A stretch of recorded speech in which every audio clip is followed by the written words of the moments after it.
kodwa lo umfazi wayethanda imali. Umfazi owayenedimoni lokuthanda imali.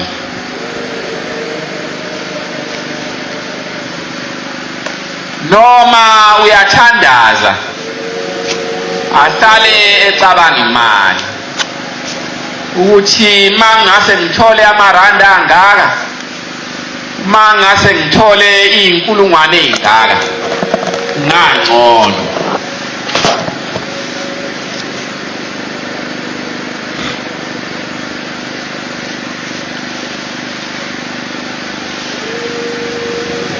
Ezinye izinto noma uNkulunkulu wayemphile zona kodwa zingabi nandawo enhlizweni yakhe, hlale ecabanga le mali. Wawumqale lo moya eseyintombazane.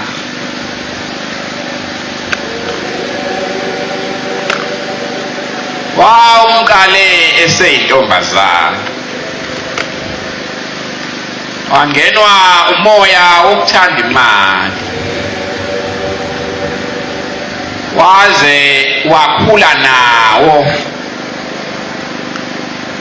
Le ntombazane indaba yayo kukhona lapho ephathwa khona eBhayibhelini, kodwa akayisho igama layo ngalesi sikhathi sale ncwadi kade ngithi.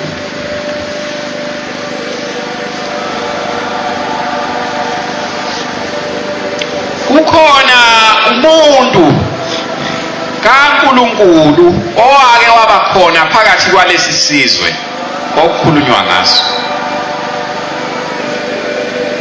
Wayemntwana wesethembiso. uNkulunkulu ayemphe abazali bakhe ngoba eqonde ukuphula isizwe sakubo osizini lwesandla sezitha zaso esasiphezu kwaso. uSamsoni. uSamsoni kwakuyinsizwa yasekuphakameni.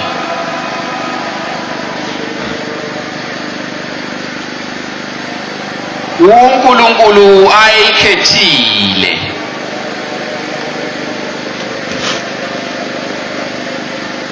wayithuma ukuthi ilamlele isizwe samaNazaretha esandleni sezitha zawo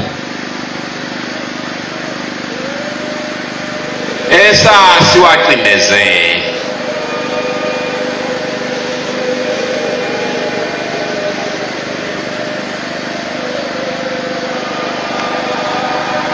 Kwadlula iminyakana uSamsoni ewenza lo msebenzi uNkulunkulu ayemthume wona.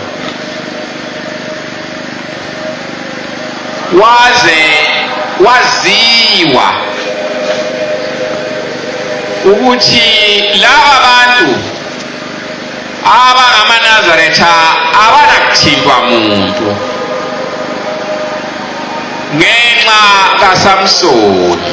Bamesaba bonke abantu, nezitha zamaNazaretha zamesaba kakhulu. Kodwa uSathane akayithandi izinto ezinjalo. Lokhu ukwesatshwa kwamaNazaretha yinto angayithandi leyo.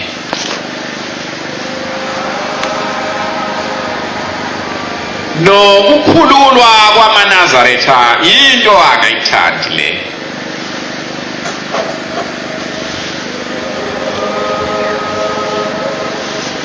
Uthe ngelinye ilanga umoya wakhe wawusungena emadodeni amanye phakathi kwezitha zalaba bantu bakubo. sebemzingela uSamson ngeindlela zonke, kodwa abaze bamthola noma ngabe ngandlelani ababethi bamzingela ngayo behluleke. Kanti bazohlangana nale ntombazana okukhulunywa ngayo lapha kule ncwadi ekade ngiyifunda ukuthiwa unina kaMikha, uDelilah. Baficana naye behluphekile, hambe bethungatha ukuthi singenze njani ngoba sihluphekile. Kade sibusa senza esikuthandayo phakathi kwalaba bantu, namhlanje asakwazi ukwenza kanjalo ngenxa kaSamson.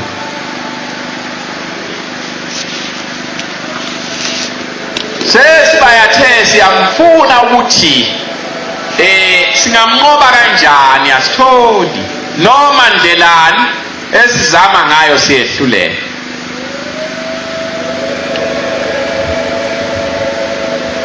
Sesiyakholwa manje ukuthi lamandla akhe kukhona into enza ngayo.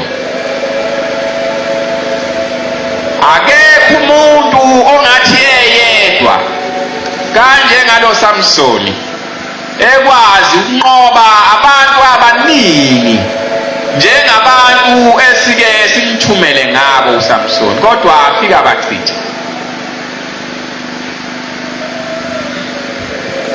Ithi-ke le ntombazane pho nithi kangenze njani? Bathi-ke sondela kuye. Ungakwazi ukusondela kuye yini usitholele ukuthi lamandla akhe akuphi, wenza ngani, ukuba engesabi lutho, ukuba engahlulwa lutho.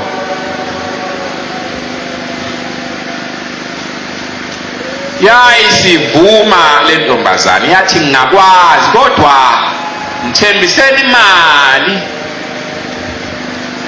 ngizonginika malini?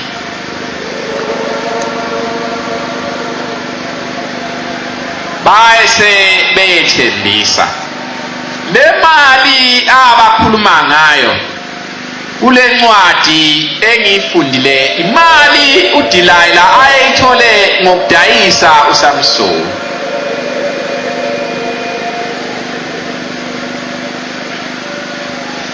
Imali ayithole ngokudayisa uSamson.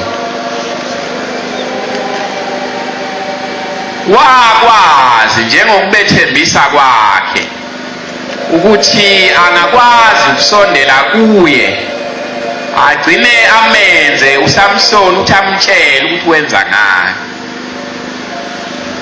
Wake wathi unqaba uSamson ikhashana eyiningana, mayethi uyambuza noma ethi uyamlinga wangamtshela, kodwa egcineni wagcine wamtshela, ngoba eyitshela ukuthi bayathandana.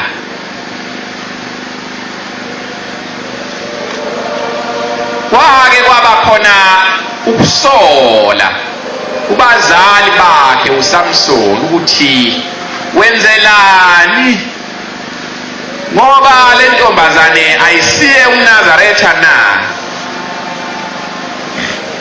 ngoba uyazi ukuthi sihleli phakathi kwezitha.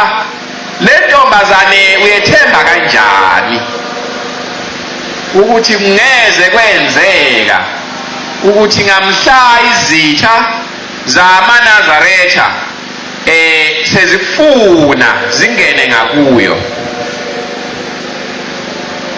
Akaze alale, kwangasaqali-ke yayiseke yabakhona intombazane athandana nayo bambuza abazali bakhe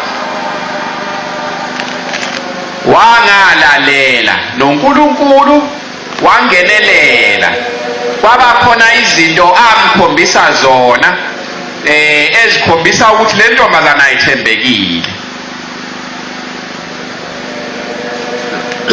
Yagcine yathathwa omunye umuntu, ayabe isamgana, kodwa akaze ezwa uSamsoni. Uthe esuka lapho wayesehlangana nalo Delilah, kanti intombazane eyayithengiwe, ithengwe izitha zesizwe sakubo, ngoba sezizamile ngeindlela zonke ukuthi zizomthola kanjani,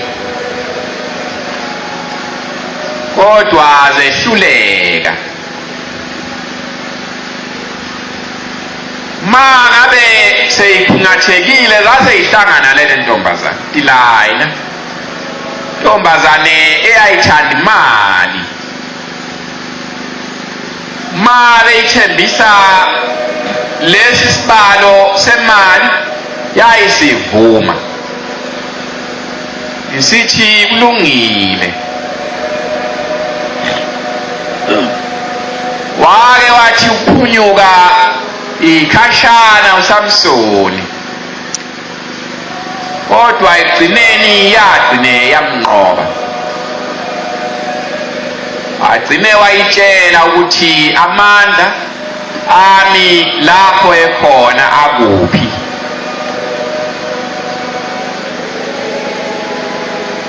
Yayise itshela izitha zakhe ukuthi uSamsoni lo enilokhe nithi niyamzingela noma nithi niyalwa naye anehlule, amandla akhe asendaweni yokuthi mani ngase nisikini wele zakhe kunde zona ningamnqoba. Nembala-ke baye sebembamba uSamsoni, sebemkopolota amehlo, wagcine wafa. Kodwa angikhulumi-ke ngaye, ngikhuluma ngendaba yayo le ntombazane. Baye sebeyikhokhela imali, kodwa ithe ingakayidli le mali, waye sekusuka umntwana wayo lo Mikha eseyeba le mali, wayithatha yonke.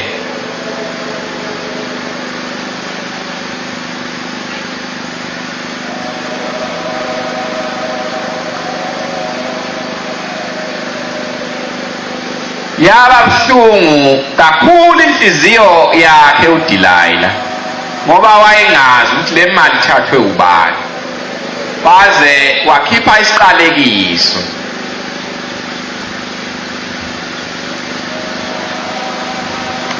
kanti imali ithathwe indodana yakhe.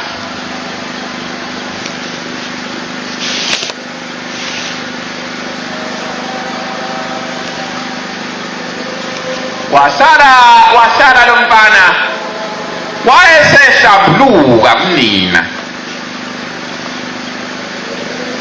ukuthi imali yakho le yalahlekayo, le owakhipha ngayo isiqalekiso, yathathwa yimi.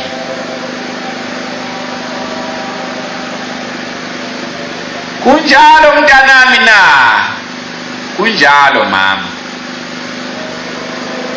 Manje-ke sekuhambe kwahamba ngabona ukuthi ngcono ngikubuyisele yona.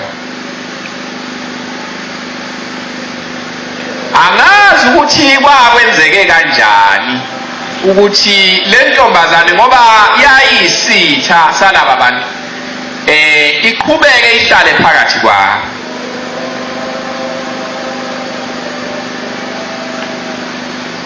Angazi ukuthi kwakwenzeke kanjani.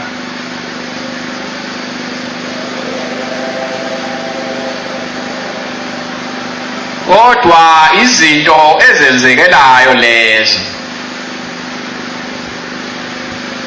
ziyenzeka izinto ezinjalo. Nasekuphakameni izinto ezinjalo ziyenzeka.